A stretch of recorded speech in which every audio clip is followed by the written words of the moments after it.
30 dekabrdan 4 yanvargacha kutilayotgan ob-havo ma'lumoti. Assalomu alaykum aziz tomoshabin, tezkor xabar va yangiliklardan birinchilardan bo'lib xabardor bo'lishni istasangiz, video ostiga bir dona like bosib, kanalimizga obuna bo'lishni unutmang. Yilning oxirgi kunlarida O'zbekiston hududi bo'yicha beqaror ob-havo bo'lishi kutilmoqda. 30-31 dekabr kunlari respublikaning ko'pchilik viloyatlarida vaqt bilan yomg'ir yog'adi.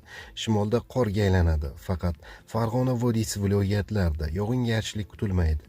30 dekabrda havo haroratining pasayishi boshlanadi. 31 dekabrga kelib harorat 5-10 daraja iliq atrofida bo'ladi.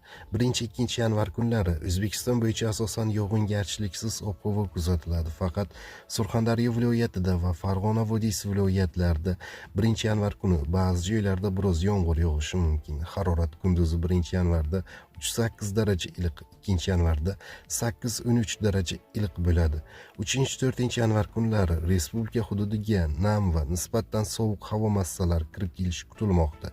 3-yanvar kuni 4-yanvarda kechasi va ertalab respublika bo'yicha ba'zi joylarda yomg'ir yog'adi.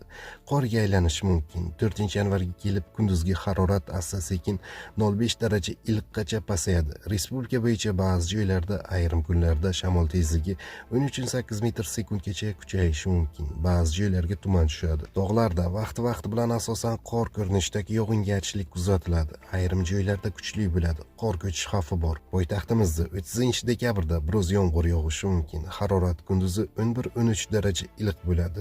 31 dekabrda vaqti bilan yomg'ir yog'adi. Harorat kunduzi 8-10 daraja iliq bo'ladi. 1-2 yanvar kunlari yog'ingarchilik kutilmaydi. Kunduzgi harorat 1-yanvarda 5-7 daraja iliq, 2-yanvarda 11-13 daraja iliq bo'ladi.